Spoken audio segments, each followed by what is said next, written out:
ദുബായിൽ നിന്ന് എന്നാ വന്ന? 2 ദിവസമായി. ഞാൻ അച്ഛനെ വിളിക്കാം. അകത്തേക്ക് ഇരിക്കായിരുന്നല്ലോ. വേണ്ട, ഞാനിവിടെ ഇരുന്നോളാം. ഓക്കെ.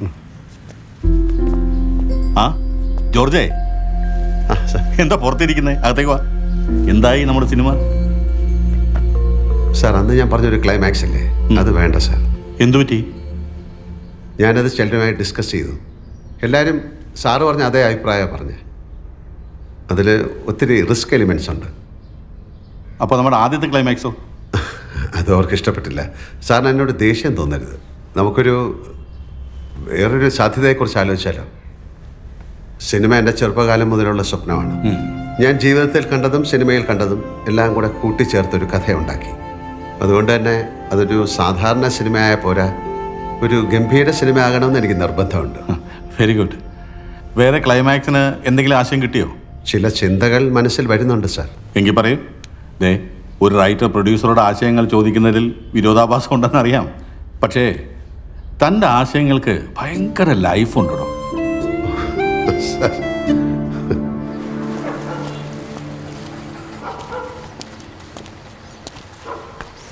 ചേച്ചി, സരിത വരുന്നേ ഉള്ളോ? ഞാൻ സ്ഥിരം വരുന്ന ബസ്സില്ലായിരുന്നു, അതാ ലേറ്റ് ആയി. മോൻ കഴുകിയതാ, ഇപ്പൊ ഓടി വരാം. ശരി.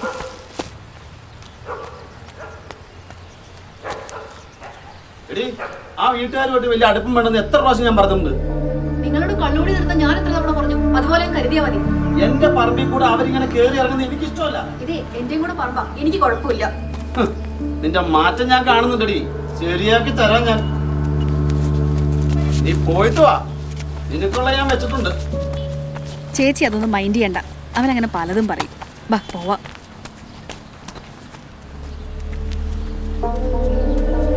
വീട്ടുകാരെ പണിക്ക് സ്നേഹിച്ചു കെട്ടിയതാ, അവരുടെ ശാപം ഞാൻ അനുഭവിക്കുന്നത്. ഞാനും ടെൻഷനില്ല. ജോർജ് കുട്ടി ഇപ്പൊ കുടിക്കാൻ തുടങ്ങി. എന്താ ചിരിക്കുന്നത്? ജോർജ് കുട്ടി ചേട്ടനൊക്കെ ഒരു കുടി കാണും, അതൊക്കെ സാബുവിന്റെ കുടി കാണണം. ചെറുതായിട്ട് തുടങ്ങിയല്ലേ വലുതാവുന്നത്. എൻ്റെ ചേച്ചി, ജോർജ് കുട്ടി ചേട്ടന് എവിടെ നിർത്തണം എവിടെ തുടങ്ങണം നന്നായിട്ട് അറിയാം. ചേച്ചിക്ക് ഇതാണ് എന്നോട് പറയാനുണ്ടെന്ന് പറഞ്ഞത്? അതേതല്ല, ഇന്നാൾ അഞ്ജുവിന് ഒരു ചെറുക്കന്റെ കാര്യം പറഞ്ഞിരുന്നില്ലേ? ഞാനതങ്ങ് മറന്നു. ഞാനത് ചോദിച്ചിട്ട് ഇന്ന് തന്നെ പറയാം. ജോർജ് കുട്ടി ചേട്ടന് എന്താ അഭിപ്രായം? ഇല്ല, ഞാൻ ജോർജ് കുട്ടിയോട് സംസാരിച്ചില്ല. പയ്യന്റെ ഡീറ്റെയിൽസ് കിട്ടിയിട്ട് പറയാമെന്ന് വിചാരിച്ചു. ഉള്ള കാശൊക്കെ എടുത്ത് സിനിമ പിടിക്കാൻ പോകുന്നതിന് മുമ്പ് അഞ്ജുവിനെ കെട്ടിച്ചു വിടണം. അത് വേണം ചേച്ചി. ഇനി അത് താമസിച്ചൂടാ. അഞ്ജു ഇവിടുന്ന് മാറുന്നത് നല്ലത്. അഞ്ജുവിൻ്റെ അഭിപ്രായം എന്താ? ഇന്നേ വരെ അവളോട് ഇക്കാര്യം ഞാൻ സംസാരിച്ചിട്ടില്ല. അവൾക്കും ഈ നാട്ടിൽ നിന്ന് മാറണമെന്നുണ്ട്. എന്നാൽ തന്നെ ഹോസ്റ്റലിൽ നിൽക്കാൻ പേടിയാ. അല്ലായിരുന്നെങ്കിൽ ദൂരെ എവിടെയെങ്കിലും വിട്ട് പഠിപ്പിക്കായിരുന്നു. എങ്ങനെ കളിച്ചു ചിരിച്ച് നടന്ന പെങ്കൊച്ച. ചേച്ചി വിഷമിക്കാതെ, എല്ലാം ശരിയാവും.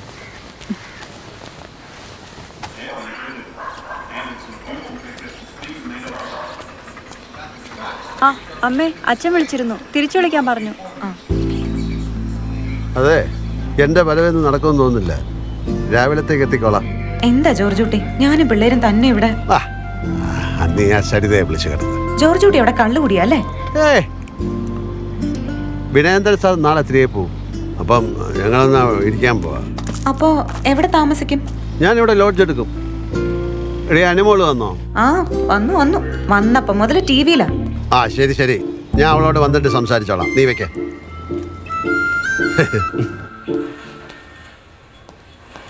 അനു, കുറെ നേരം ആയല്ലോ, ഇത് നിർത്തിയിട്ട് പോയി കുളിക്കാൻ നോക്ക്. കഴിയട്ടെ അമ്മ. ഈ വൃത്തികെട്ട സിനിമ കണ്ടോണ്ടിരിക്കാതെ നിന്നോടല്ലേ പോയി കുളിക്കാൻ പറഞ്ഞത്? കഷ്ടം. അനു, അമ്മ പറയുന്ന കേക്ക്, പോയി കുളിച്ചിട്ട് വാ.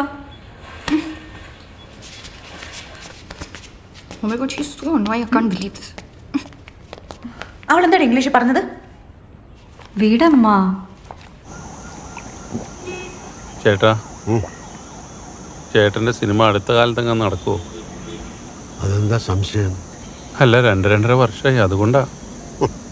ഈ ഞാനാണ് ഈ നാടകം വിട്ടിട്ട് കുറേ കാലമായി. ഇപ്പം ചേട്ടനായിട്ട് എൻ്റെ ആഗ്രഹത്തെ വീണ്ടും ഉണർത്തിയിരിക്കുക. ഇലയിട്ടിരുത്തിയിട്ട് സദ്യ ഇല്ലാന്ന് പറഞ്ഞ പോലെ ആവോ? ഈ സിനിമക്കാരെ പൊതുവെ വിശ്വസിക്കാൻ കൊള്ളാമെന്നാണ് കേട്ടി. അത് ഞാൻ സിനിമാക്കാരനല്ലല്ലോ, ഞാൻ സിനിമാക്കാരനാ പോന്നല്ലേ ഉള്ളൂ. അയ്യോ, ജോർജ് ചേട്ടനെയല്ല, നമ്മുടെ ആ തിരക്കഥാകൃത്ത് വിനയേന്ദ്രൻ ഇനി കൂടുതൽ താമസിച്ച അയാൾ വേറെ ആരെങ്കിലും വെച്ചിട്ട് ഈ സിനിമ. രാജാ, ഇതെൻ്റെ ഒരു ചിരകാല സ്വപ്നമാണ്. അതുകൊണ്ട് തന്നെ ഇതങ്ങനെ വേറെ ആരും തട്ടിയെടുക്കാൻ ഞാൻ സമ്മതിക്കില്ല. ഈ കോപ്പിറൈറ്റ് എന്ന് നീ കേട്ടിട്ടുണ്ട്? കേട്ടിട്ടുണ്ട്. അയ്യോ, എനിക്ക് വേണ്ട. ഡ്യൂട്ടിക്ക് കയറാനുള്ള 7 മണി വരെ ഓഫീസിൽ ആരെങ്കിലും ഉണ്ടാവും. നമ്മളിത് ആദ്യമായിട്ടൊന്നും ഞാൻ വിളിക്കാം. ഇത് വോട്ട്ക്കെ അമ്മണമൊന്നും വരുന്നില്ല. അല്ലെങ്കിലും നിങ്ങൾ നൈറ്റ് ഡ്യൂട്ടിക്കാർക്ക് എന്തുവാ പ്രശ്നം? കാവലിരിക്കാന്ന് പറഞ്ഞപ്പോ ഉറങ്ങിയാ പോലെ. ഇതിപ്പോ ചേട്ടൻ നേരത്തെ വന്നോണ്ടല്ലേ. 7 മണി കഴിഞ്ഞിരുന്നെങ്കിൽ പതിവ് പോലെ എന്റെ റൂമിലിരിക്കായിരുന്നല്ലോ. വേണമെങ്കിൽ കുളിക്കുകയും ചെയ്യാം. വേണ്ട, ഇന്ന് കാറിലിരിക്കാം, അതാ സുഖം. അതെ, ഞാൻ ഇവിടെ പറഞ്ഞു നിർത്തിയ കോപ്പിറൈറ്റ് ഏതെങ്കിലും രീതിയിൽ എവിടെയെങ്കിലും ഈ കഥ ആരുടെയെങ്കിലും പേരിൽ പ്രിന്റ് ചെയ്ത് വന്നിട്ടുണ്ടെങ്കിൽ പിന്നെ ആ കഥയ്ക്ക് കോപ്പിറൈറ്റായി. പിന്നെ ആരാ കഥ എടുത്താലും അവൻ കുടുങ്ങും. അതുകൊണ്ട് ഞാൻ നമ്മുടെ കഥ നോവലായി പ്രിന്റ് ചെയ്ത് പബ്ലിഷ് ചെയ്ത് കഴിഞ്ഞു. അയ്യോ, അപ്പൊ അത് നോവലായിട്ട് ആൾക്കാരൊക്കെ വായിച്ച സിനിമ കാണുമ്പോൾ ഒരു സുഖം പോകില്ലേ? അതിനൊരു സസ്പെൻസ് ത്രില്ലർ ഒന്നും അല്ലല്ലോ, ഒരു പാവം കുടുംബകഥയല്ലേ. പിന്നെ ഇത് അധികം ആരും വായിക്കാനൊന്നും പോകുന്നില്ല. നമ്മുടെ നാട്ടിലെ ചില ബുക്ക് സ്റ്റാളിൽ 2-3 കോപ്പി കാണും, അത്രേ ഉള്ളൂ. ചേട്ടനൊരു ബുദ്ധിരാക്ഷസം തന്നെ. അങ്ങനെ സൂചിപ്പിച്ചിട്ട് രക്ഷപ്പെടാന്ന് കരുതണ്ട. ഞാൻ അന്വേഷിക്കാൻ പറഞ്ഞ കാര്യം പറഞ്ഞു. അയ്യോ, അതൊക്കെ ഞാൻ അന്വേഷിക്കുന്നുണ്ട്. ഇപ്പൊ ഈ സീരിയലൊക്കെ ഉള്ളതുകൊണ്ട് എല്ലാവർക്കും അത്യാവശ്യം പണിയൊക്കെ ഉണ്ട്. പക്ഷെ സിനിമ എന്ന് പറഞ്ഞാൽ എല്ലാവർക്കും ഒരു എക്സൈറ്റ്മെന്റാ. വ്യത്യസ്തമായ മുഖങ്ങൾ വേണം നമുക്ക്. നന്നായിട്ട് അഭിനയിക്കുന്നവരായിരിക്കണം. ഞാൻ സിനിമ ചെയ്യുമ്പോൾ പുതുമുഖങ്ങൾക്ക് അവസരം കൊടുക്കണം, അതെനിക്ക് നിർബന്ധമാണ്. അല്ലാതെ ചെലവ് കുറയ്ക്കാനുള്ള നമ്പറൊന്നും അല്ലല്ലോ. എനിക്ക് മനസ്സിലായി. നമ്മുടെ ട്രേഡ് സെക്രട്ടറി.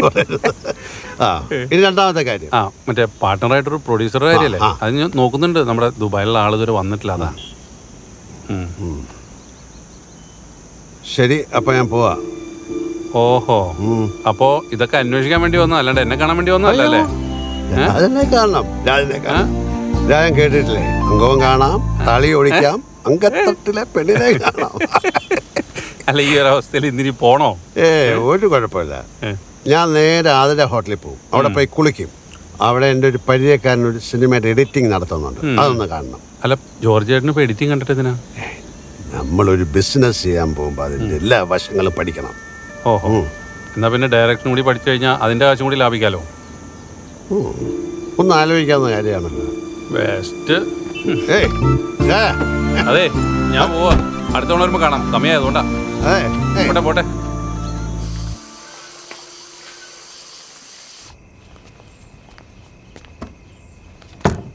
സരിതയ്ക്ക് ഒറ്റയ്ക്ക് കിടക്കാൻ പേടിയൊന്നുമില്ലേ? പേടിയൊക്കെ ഉള്ളൊരു കാലം ഉണ്ടായിരുന്നു. ഇപ്പം അതൊക്കെ പോയി. പിന്നെ എന്തെങ്കിലും നമുക്ക് നഷ്ടപ്പെടാനുണ്ടെങ്കിലല്ലേ പേടി വരത്തുള്ളൂ. ശരിയാ. പണ്ട് ഞാൻ എന്തോരം ഒറ്റയ്ക്ക് കിടന്നിരിക്കുന്നു. ജോർജ് കുട്ടിയാണെങ്കിൽ മിക്ക ദിവസവും കേബിൾ TV ഓഫീസിലായിരുന്നു കിടപ്പ്. ഞാനും പിള്ളേരും തനിയെ എവിടെയും. ഇപ്പം എന്നെ കൊണ്ട് അതിനൊന്നും പറ്റുന്നില്ല. പിന്നെ ജോർജ് കുട്ടി ഇപ്പം അങ്ങനെ പോവാറുമില്ല. ആ സംഭവത്തിന് ശേഷമായിരിക്കും അല്ലേ? ആ, സരിത അതെ വിളിച്ച് ചോദിച്ചായിരുന്നോ? അത് നമുക്ക് വേറെ നല്ല കേസ് നോക്കാം ചേച്ചി. എന്തു പറ്റി? അത് നല്ല കേസാന്നല്ലേ പറഞ്ഞത്? അത് എന്താണേലും എന്നോട് പറഞ്ഞു. ചേച്ചി, അത് അവരിവിടേക്ക് അന്വേഷിച്ചായിരുന്നു. എന്നിട്ട് എന്താ സരിത, കാര്യം പറ. ചേച്ചി, ഞാനിവിടെ വന്നിട്ട് 2 വർഷമായിട്ടുള്ളൂ. എനിക്കാണെങ്കിൽ ഏറ്റവും സ്നേഹവും അടുപ്പവും തോന്നിയിട്ടുള്ളത് ഈ കുടുംബത്തോടാണ്. ഞങ്ങൾക്കും അങ്ങനെ തന്നെയാണ്. എൻ്റെ ഒരു അനിയത്തിയായിട്ടാണ് ഞാൻ സരിതയെ കാണുന്നത്. ചേച്ചി, നമ്മളെക്കുറിച്ച് ആരെങ്കിലും എന്തെങ്കിലും പറഞ്ഞാൽ ഏറ്റവും അവസാനം നമ്മളായിരിക്കും അറിയാം. ചിലപ്പോൾ നമ്മൾ അറിഞ്ഞില്ല എന്നും വരും. ആരെന്ത് പറഞ്ഞു? അത് നാട്ടിൽ പരക്കെയൊരു സംസാരമുണ്ട്. നമ്മുടെ അഞ്ചുമോളും ആ പയ്യനും തമ്മിൽ അരുതാത്തൊരു ബന്ധം ഉണ്ടായിരുന്നെന്നും അന്ന് രാത്രിയിൽ അവരെ കാണാൻ പാടില്ലാത്ത സാഹചര്യത്തിൽ ജോർജ് കുട്ടിച്ചേട്ടൻ കണ്ടു എന്നും അതുകൊണ്ടാണ് ജോർജ് കുട്ടിച്ചേട്ടൻ പയ്യൻ പാവമായിരുന്നു എന്നും നമ്മുടെ അഞ്ചുമോളാണ് ആ പയ്യനെ വീട്ടിലേക്ക് വിളിച്ചു വരുത്തിയില്ല. ഇതൊക്കെ നുണയാ. അഞ്ചുമോൾ ഒരു തെറ്റും ചെയ്തിട്ടില്ല. അവനൊരു വൃത്തിയിട്ടവനായിരുന്നു, അതുകൊണ്ട്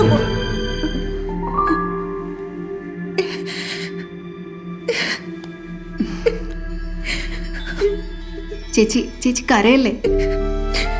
ഇങ്ങനെയൊക്കെ പറയുന്നവരുടെ നാവ് പൊഴുത്തു പോവും. ഇവരുടെയൊക്കെ വീട്ടിലുമില്ലേ പെൺമക്കള്? ചേച്ചി, നാട്ടുകാരങ്ങനെ പലതും പറയും. അതൊന്നും നമ്മൾ കേൾക്കണ്ട. നമ്മൾ അഞ്ചുമോക്ക് നല്ലൊരു ചെക്കനെ കണ്ടുപിടിക്കും, അത്ര തന്നെ. ചേച്ചി ചേച്ചി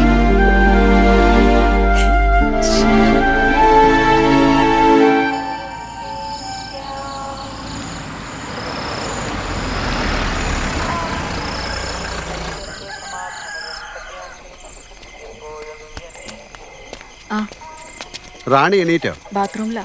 ആ ഇതെന്ത് പറ്റി? സാബു, നിങ്ങൾ ഭാര്യമാരാ ഇങ്ങനെയുള്ളവന്മാർക്ക് വളം വെച്ച് കൊടുക്കുന്നത്. ക്ഷമിച്ച് അവരെ വഷളാക്കും. പോലീസ് സ്റ്റേഷനിൽ ചെന്ന് കാര്യം പറ, ബാക്കി അവർ നോക്കിക്കോളും. സരിത പറയണോ അതോ ഞാൻ പറയണോ? അല്ല, അവരെ ഉപദ്രവിക്കൊന്നുമില്ലല്ലോ. ഇല്ലെന്നേ, ഞാനല്ലേ പറയുന്നത്. ആ ശരി.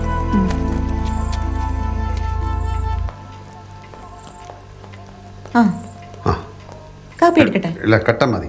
ഓ, പാല് കുടിച്ചാൽ പിരിയുമായിരിക്കും അല്ലേ? ശരി.